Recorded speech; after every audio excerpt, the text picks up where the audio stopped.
Celtic are closing in on Sead Haksabanovic, with the Rubin Kazan ace potentially set for a medical.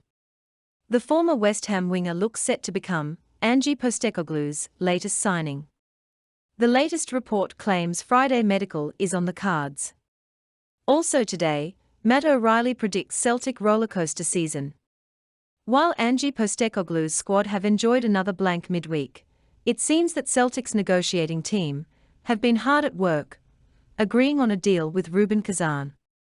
The Russian club are believed to be in serious financial trouble, with less than 2 weeks to raise funds before the main European transfer windows are closed. Late on Thursday night, David Friel of The Sun reported Celtic were last night closing in on a deal for Rubin Kazan's Sead Haksabanovic. Sunsport understands the Montenegro star could undergo a medical in London within 24 hours. And cash-strapped Kazan are set to accept a knockdown fee for the £6 million winger. Friel has strong contacts at Celtic. In February 2021 he broke the news that Neil Lennon was resigning 10 hours before the announcement to the London Stock Exchange. There is some dubiety about Haksabanovic's position, with some claims that he is a winger with other reports that he is an attacking midfielder. Celtic seem pretty well off for wingers, but Postecoglou has brought a whole new approach to the club with Jota, Liel Abada, and Daizen Maeda all brought to the club during his first year in charge.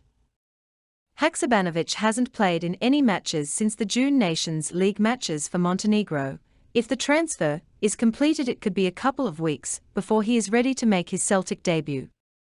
New faces have arrived, with Benjamin Siegrist, Moritz Jens, Alexandro Bernabei, and Aaron Moy all joining. No key players have left the club, and permanent deals were secured for Cameron Carter-Vickers and Hotter, so it's all happy days at Parkhead. Rubin paid £6 million just over a year ago for Haksabanovic, having impressed in Sweden with IFK Norrköping. However, the conflict between Russia and Ukraine meant Haksabanovic was able to leave Rubin for a loan back to Sweden with Djurgården. Rubin have now decided to let Haksabanovic start afresh elsewhere, and he wants to join Celtic after holding talks over a deal. Haksabanovic, 23, hit 21 goals in 72 games for Norrköping after a fairly uneventful 3-year spell on the books at West Ham United. The Montenegro international struggled to make the breakthrough at West Ham, but showed his quality back in Sweden. Celtic are now hoping to see that quality shine through in Glasgow, with Haksabanovic hoping to follow in the footsteps of Carl Starfelt in becoming a Swedish-born ace who thrives at Celtic after leaving Rubin. Now, with the winger set on a move to Glasgow, Rubin Kazan Chiefs are resigned to losing him for less than the £5.5 they paid FK Norrköping last year.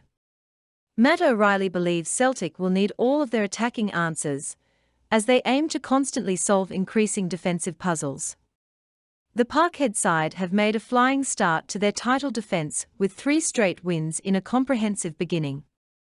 Typically, Ange Postecoglou's side has done it with a bit of swagger and goes into Sunday's clash against Hearts, having hammered 10 goals already in the wins over Aberdeen, Ross County and Kilmarnock. Crucially, the goals are being shared, with 7 different individuals on the mark already.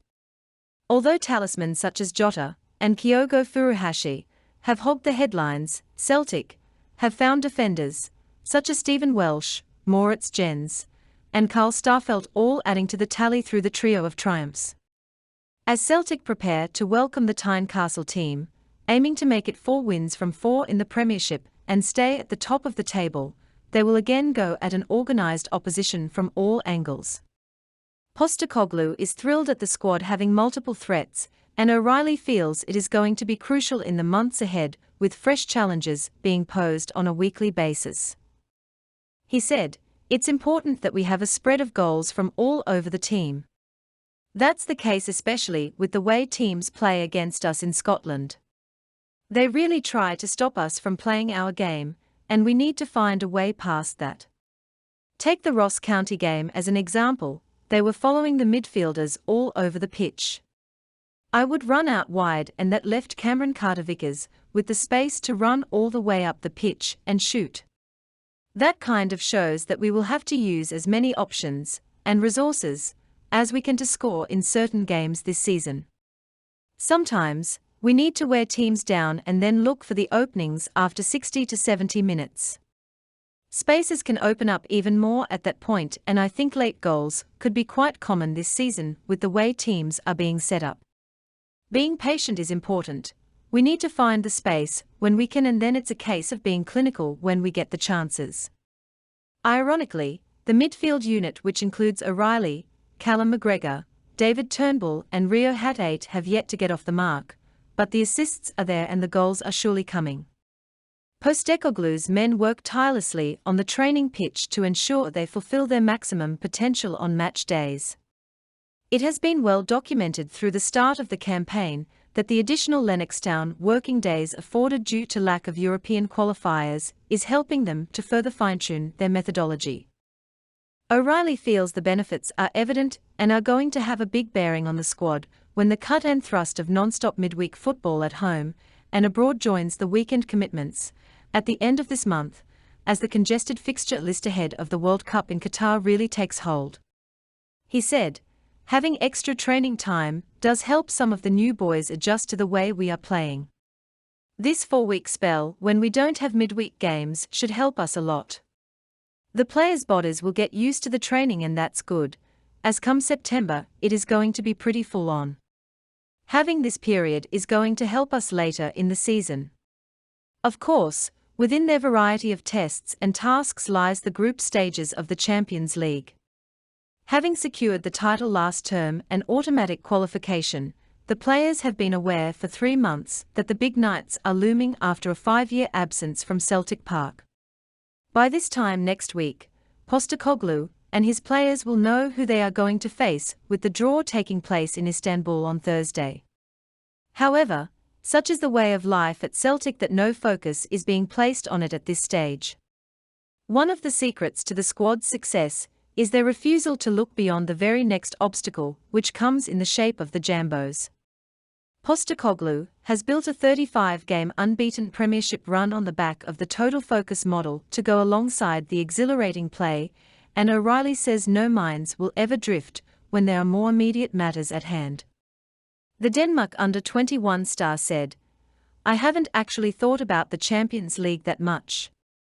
We are very process-focused at Celtic, and it's very much about the day-to-day. It's about training and preparing for the next game." And on that note, have a great day, Celtic fans all around the world. Roll up to the party, roll up to the party, roll up to the party, roll up.